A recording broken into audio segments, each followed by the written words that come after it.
سر، اپنی ذات کو سمجھنے کے لیے کائنات کو سمجھنا کیوں ضروری ہے؟ کائنات کے بارے میں اللہ کا ارشاد ہے کہ زمین اور آسمان میں جو کچھ بھی ہے اللہ کی تسبیح بیان کرتی ہے۔ ہر چیز اللہ کی تسبیح بیان کر رہی ہے۔ مثلا شاہین اپنی صرف پریزرو کرتا ہے، اسی طرح آشیانہ بنائے گا، اسی طرح پرواز کرے گا، اسی طرح شکار کرے گا۔ اس لیے جب آپ اپنے آپ کی شکل باطن میں دیکھیں گے تو انہی چیزوں میں سے ایک نظر آئے گی۔ بگلے کا ایک الگ مقام ہے، وہ منافق ہے، لگتا ہے عبادت کر رہا ہے لیکن مقصد مچھلی پکڑنا ہے۔ اس لیے غور کرو کہ انسان کے باطن کی آگہی ان جانوروں کی شکل میں ہوتی ہے اور انسان کو پتہ چلتا ہے کہ تیرا باطن ابھی یہاں تک آیا ہے۔ اسی طرح گائے فیض عام ہے، معصوم ہے، بولی بالی ہے۔ ہندوؤں نے اس لیے اس کو اپنی ممتا کا سیمبل بنا لیا کیونکہ یہ پالتی جا رہی ہے، بیل دیتی ہے، کھیتوں میں ہل چلاتی ہے، دودھ دیتی ہے، اس کا دودھ ماں کے دودھ کے برابر ہے۔ تو یہ ساری کائنات انسان کا مظہر ہے۔ یہ جو زمین کی سطح پر موجود دوسرے واقعات ہیں یہ بھی انسان کی صفات ہے۔ مثلا کوئی شخص یہ کہے کہ وہ پہاڑ ہے تو کیا ہے؟ اٹل ارادہ۔ کوئی شخص دریا کی طرح ہے، اس میں دریا کی روانی ہے، آب رواں کی طرح ہے اور میٹھے پانی کی طرح ہے، اور کوئی سمندر کی طرح کڑوا لیکن گہرا ہے۔ مثلا مجذوب سمندر کی طرح کڑوا ہے لیکن گہرا ہے۔ صحرا کا ذکر آئے تو یہ مکمل طور پر شاعروں کا لفظ ہے۔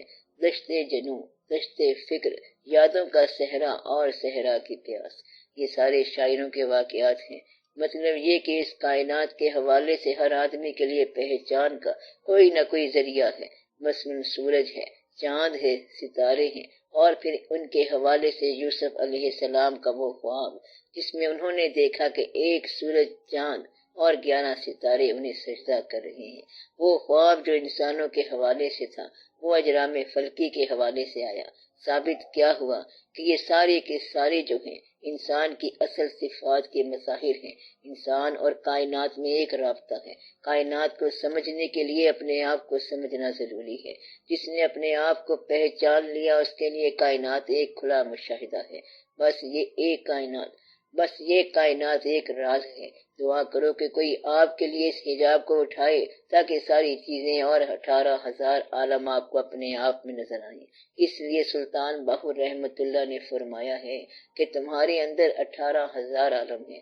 ایک بہت بڑے بزرگ نے اپنی کتاب میں لکھا کہ جب میں نے عبادت میں بہت غور کیا، کنسنٹریشن کی اور اپنے نفس پہ بڑا غور کیا تو مجھے پتہ چل گیا کہ میرا نفس کیا ہے۔ مجھے یہ پتا چلا کہ میں مور ہوں، یعنی کہ میں ابھی خود پسند ہوں، ابھی رنگوں کے اوپر میری جلوہ گری ہے۔ شاہین جو ہے مر جائے گا لیکن مردار نہیں کھائے گا، شیر مر جائے گا، گھاس نہیں کھائے گا۔ یعنی کہ ان فطرتوں کو اور ان صلاحیتوں کو ان کے مقام پر پریزرو کرنا یہ ان کی عبادت ہے۔ انسان انسانیت سے نیچے جائے گا تو گیدڑ بن جائے گا اور کبھی ریچھ بن جائے گا، اور یہ بات بڑے راز کی ہے کہ انسان ہر جانور بن جاتا ہے۔ آپ کسی جانور کا نام لے لو، مثلا سانپ تو سانپ جیسا انسان بھی ہے، گیدڑ جیسا ڈرپوک انسان بھی ہوتا ہے، لومڑی کی طرح مکار، شیر جیسا بہادر اور اسد اللہ یعنی اللہ کا شیر۔ ہر جانور میں انسانی شعور کی صفت ہوگی اور پرندے میں انسانی شعور کی صفت رکھی ہوئی ہے۔ مثلا وہ گدھ ہے، مردار کھاتا ہے، اونچا اڑتا ہے۔ گدھ انسانی مزاج کا نام بھی ہے۔ شاہین ایک انسانی مزاج کا نام کہ شاہین چیونٹی سے کہتا ہے تو رزق اپنا ڈھونڈتی ہے خاک راہ میں افلاک کو بھی نہیں لاتا نگاہ میں۔ چیونٹی نے پوچھا شاہین سے کہ کیا بات ہے، تیرا مقام کیوں بلند ہے؟ تو شاہین نے کہا کہ تو اپنا رزق خاک راہ میں ڈھونڈتی ہے اور میں آسمانوں کو نگاہ میں نہیں لاتا، بلند نگاہ ہوں لہذا بلند مقام ہوں۔ یہ ساری صفات ہیں، کوئی بھی پرندہ آپ لے لو، یہ سارے انسانی شعور کے درجات ہیں، السٹریشنز ہیں۔ آپ ان کو دیکھ کر اپنا مقام متعین کرو۔ وما علینا الا البلاغ المبین۔ صلی اللہ تعالی علی خیر خلقہ و نور عرشہ سیدنا و سندنا و حبیبنا و شفیعنا محمد و آلہ و اصحابہ اجمعین برحمتک یا ارحم الراحمین۔